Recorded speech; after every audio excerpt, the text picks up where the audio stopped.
Dear students, good morning. कक्षा 8वीं पुस्तक का नाम है हमारे अतीत भाग 3 और इसका हम पार्ट 2 पहले कर रहे थे। इसकी एक वीडियो मैं आपको भेज चुकी हूँ। तो इसमें क्या था कि सबसे पहले क्या हुआ कि जो सबसे पहला मुग़ल शासक था वो बाबर था और आखिरी जो था औरंगजेब था। औरंगजेब बहुत शक्तिशाली था, उसने पूरे भारत में अपने साम्राज्य को सुदृढ़ बना रखा था। और 1707 में उसकी मृत्यु के बाद जो है अनेक सूबेदार वो है अपनी अलग अलग ताकत दिखाने लगे और उसके बाद जो है अपनी क्षेत्रीय रियासतें कायम करने लगे। और इसी दौरान हमारे यहाँ पे जो है पुर्तगालियों ने भी सबसे पहले वास्को डी गामा ने समुद्र के रास्ते से भारत की खोज की। और उसके बाद कई कंपनियां आई, जैसे ईस्ट इंडिया कंपनी, डच आए, पुर्तगाली आए और फ्रांसीसी आए। इन्होंने यहाँ पे अपने व्यापार करने के उद्देश्य से आए थे और धीरे धीरे अंग्रेज़ों ने व्यापार करने के साथ साथ हमारे राजनीतिक मामलों में भी दखल अंदाजी शुरू कर दी। और उसके बाद इन्होंने यहाँ पे अपने साम्राज्य स्थापित करने शुरू कर दिए और सत्ता प्राप्त करके हमें अपना गुलाम कर दिया। अब युद्ध, व्यापार से युद्ध तक 18वीं सदी की शुरुआत में कंपनी और बंगाल के नवाबों का टकराव काफ़ी बढ़ गया।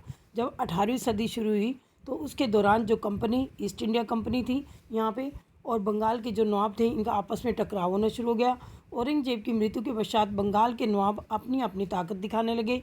उस समय दूसरी क्षेत्रीय ताकतें भी ऐसी ही स्थिति में थी। मुर्शिद कुली खां के बाद अली वर्दी खां, अब औरंगजेब के बाद मुर्शिद कुली खां जो था वो बंगाल का नवाब बना। उसके बाद अली वर्दी खां जो था वो बंगाल का नवाब बना। उसके बाद सिराजुद्दौला जो थे वो बंगाल के नवाब बने। ये सभी शक्तिशाली नवाब थे। इन्होंने कंपनी को रियायतें देने से मना कर दिया था कि कंपनी जो चाहती थी वो ये देना नहीं चाहते थे, और व्यापार का एक अधिकार देने के बदले में कंपनी को नजराने मांगे कि व्यापार का एक अधिकार आपको तब मिलेगा जब आप हमें यहाँ पे उसके बदले में कुछ उपहार दोगे। उसे सिक्के ढालने का अधिकार नहीं दिया गया और किलेबंदी बनाने से भी रोक दिया गया। कंपनी ने यहाँ पे अपने जो है हमारे यहाँ पे अपने किलेबंदी बनानी शुरू कर दी थी जहाँ से ये व्यापार करते थे। और कंपनी पर धोखाधड़ी का आरोप लगाते हुए उन्होंने दलील दी कि उसकी वजह से बंगाल सरकार को जो है वो राजस्व में वसूली कम होती जा रही है, और जिससे नवाबों की जो वो थी आय थी वो बहुत कम होने लगी और नवाबों की ताकत कमज़ोर पड़ रही है।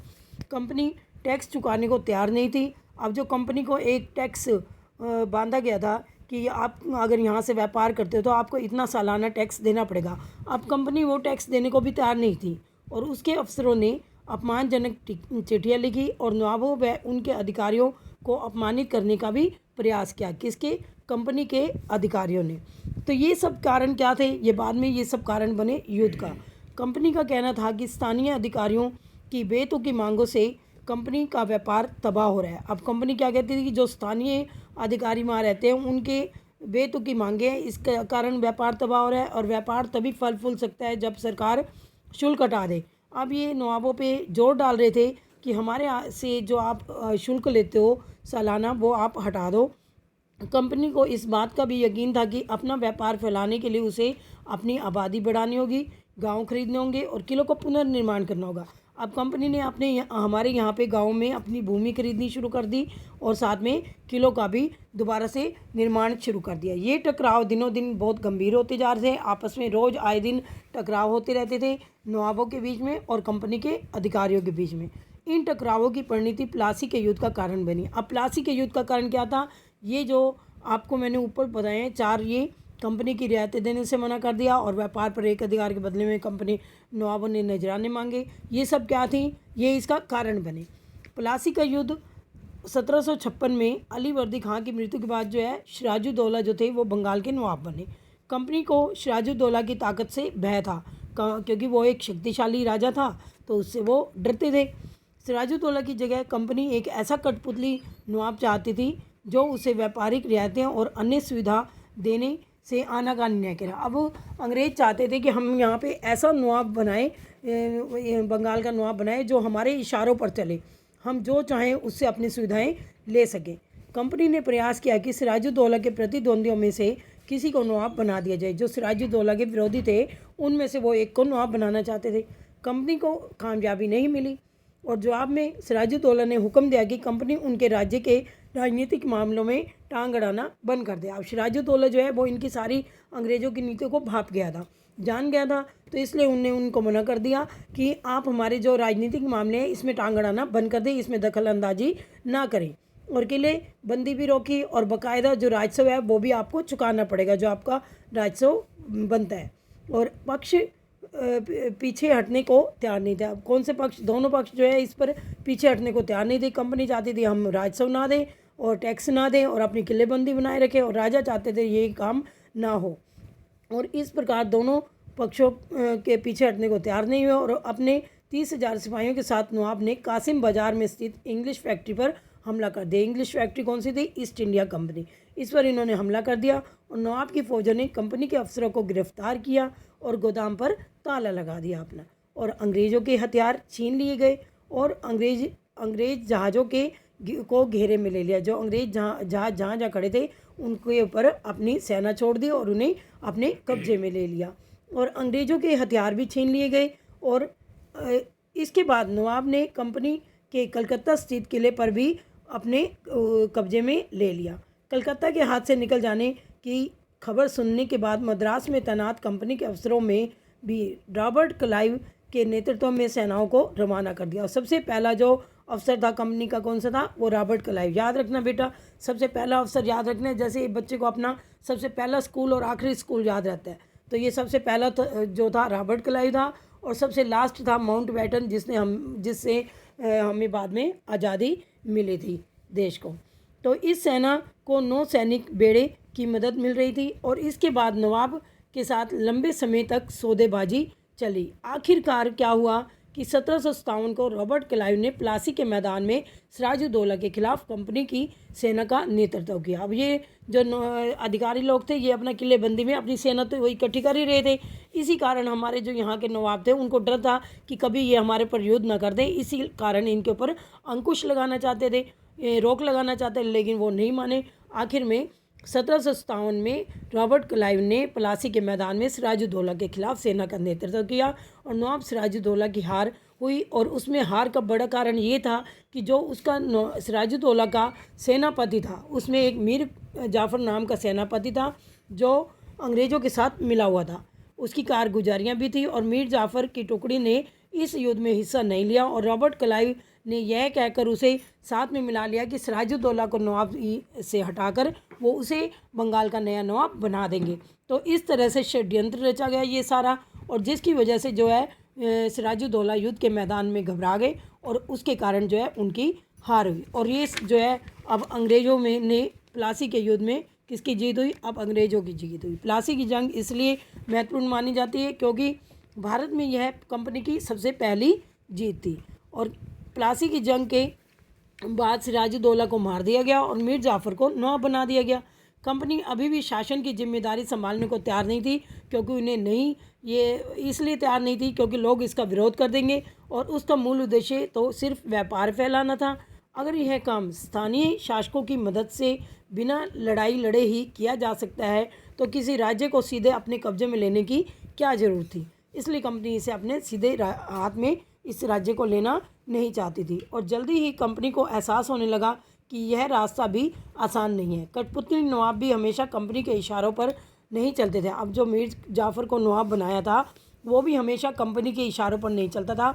आखिरकार उन्हें भी तो अपनी प्रजा की नज़र में सम्मान और प्रभुता का दिखावा करना था। अब जो प्रजा ने जिसको अपना नवाब मान रही थी उन्हें अपनी प्रजा की नज़रों में अपना आदर और साथ में अपनी संप्रभुता शक्ति को दिखावा करना पड़ता था कि मैं ही जो हूँ नवाब हूँ और मेरे पास ही सारी शक्तियाँ, अंग्रेज जो है ये अधिकारी यहाँ कुछ भी नहीं है, ऐसा इनके साथ नहीं किया जा रहा। तो फिर कंपनी क्या करती? जब मीर जाफ़र ने कंपनी का विरोध किया तो कंपनी उसे हटाकर किसको बना दिया? नवाब मीर कासिम को बना दिया। जब मीर कासिम परेशान करने लगा तो बक्सर की लड़ाई 1764 में उसको भी हराना पड़ा। तो उसने क्या किया? उसके बाद अगला इनका युद्ध हुआ बक्सर का युद्ध हुआ, जिसमें अंग्रेज़ों और मीर कासिम के बीच में हुआ और उसमें उसको हरा दिया गया। अंग्रेज़ों ने उसे बंगाल से बाहर कर दिया गया और मीर जाफ़र को दोबारा बंगाल का नवाब बना दिया। अब देखो ये जो हमारे नवाब थे अब अंग्रेज़ों के हाथ की यहाँ कठपुतली बनकर रह गए थे, क्योंकि जैसा वो चाहते थे जिसको जब मर्जी नवाब हटा दें, जिसको जब मर्जी नवाब के पद पर लगा देते थे। अब नवाब को हर महीने 5 लाख रुपए कंपनी को चुकाने होते थे। अब जितना भी राजस्व या वसूली आती थी बंगाल की, उसके बदले में कंपनी को वो 5 लाख रुपए नवाब देता था। कितने? हर महीने के। और कंपनी अपने सैनिकों के खर्चे निपटाने और व्यापारिक ज़रूरतों और अन्य खर्चों का पूरा करने के लिए और पैसा चाहती थी। अब कंपनी को लालच आ गई कि यहाँ तो अब क्या है कि भारत का पैसा जो है कंपनी को बेफालतू में ही मिल रहा था, तो वो अपने सैनिकों के खर्चों को निपटाने के लिए, व्यापारिक ज़रूरतों के लिए और रहने खाने पीने के लिए, अपने अन्य खर्चों के लिए भी और पैसा चाहती थी।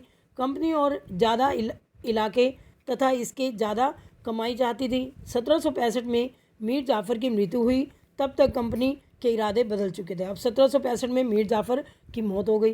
कठपुतली नवाबों के साथ अपने खराब अनुभवों को देखते हुए क्लाइव ने ऐलान कर दिया कि अब हमें खुद ही नवाब बनना पड़ेगा। क्लाइव कौन था? जो सबसे पहला अंग्रेज अफसर था। उसने ऐलान किया कि अब हम खुद ही यहाँ के नवाब बनना पड़ेगा। किसका? बंगाल का। आखिरकार 1765 में मुग़ल सम्राट ने कंपनी को ही बंगाल प्रांत का दीवान नियुक्त कर दिया। अब मुग़ल सम्राट ने किसको दीवान नियुक्त किया? कंपनी को। और दीवानी मिलने के कारण कंपनी को बंगाल के विशाल राजस्व संसाधनों पर नियंत्रण मिल गया। दीवानी क्या होता था? ये वित्त विभाग होता था एक किस्म का, कि राजकोष में कितना पैसा आता है और कितने भूमि कर आता है, ये सारे जितने भी कर होते थे और राजकोष में पैसा होता है, ये सारा जो था इनको अब कंपनी को मिल गया था इसका अधिकार। इस तरह कंपनी की एक पुरानी समस्या हल हो गई और 18वीं सदी की शुरुआत में भारत के साथ उसका व्यापार बढ़ता जा रहा था। लेकिन उसे भारत में ज़्यादातर चीज़ें ब्रिटेन से लाए गए सोने और चांदी के बदले में खरीदनी पड़ती थी। अब तक कंपनी को क्या था कि जो चीज़ें भारत से खरीदते थे वो ब्रिटेन से सोना और चांदी लाकर यहाँ पे देते थे बदले में, और तब वो चीज़ें खरीदते थे। इसकी वजह ये थी कि उस समय ब्रिटेन के पास भारत में बेचने के लिए कोई चीज़ नहीं थी, क्योंकि ब्रिटेन ऐसी कोई चीज़ का निर्यात यहाँ आकर नहीं करता था जिससे कि वो भारत में आके बेच सके। और प्लासी की जंग के बाद ब्रिटेन से सोने की निकासी कम हो गई। क्यों कम हो गई? क्योंकि अब इनको बंगाल की दीवानी मिलने से यहीं से ही सोना चांदी मिलने लगा, तो वहाँ से इन्होंने ब्रिटेन से अपने सोने चांदी के जो थे वो लाना बंद कर दिया। और बंगाल की दीवानी मिलने के बाद ब्रिटेन से सोना लाने की ज़रूरत नहीं रही। अब भारत से होने वाली आमदनी के सारे कंपनी अपने सारे खर्चे चला रही थी, और इस कमाई से कंपनी भारत में सूती और रेशमी कपड़ा खरीद सकती थी और अपनी फ़ौजों को भी संभाल सकती थी। उनके रखरखाव के लिए जो पैसा चाहिए होता था सैनिकों के लिए, वो भी कर सकती थी। और कलकत्ते में किलों और दफ्तरों का निर्माण की लागत भी उठा सकती थी। तो अब ये सारे कारण क्या हुए कि इन कारण से बंगाल की दीवानी मिल जाने से कंपनी को बहुत ही फ़ायदा हुआ। वो यहाँ पे अपना जो सामान खरीदने के लिए पहले सोना चांदी ब्रिटेन से लाना पड़ता था, वो बंद हो गया। दूसरा उनको अब ये है कि यहाँ से अपनी कंपनी अपने सैनिकों की जो है रख रखाव के लिए वो सारा खर्चा यहीं से करने लगे। रेशमी और सूती कपड़े की खरीद भी उनको कम दामों पे होने लगी और अपनी फ़ौज भी संभाल सकती थी। तो इस तरह से कलकत्ते में किले और दफ्तरों का निर्माण की लागत भी उठा सकती थी। धन्यवाद।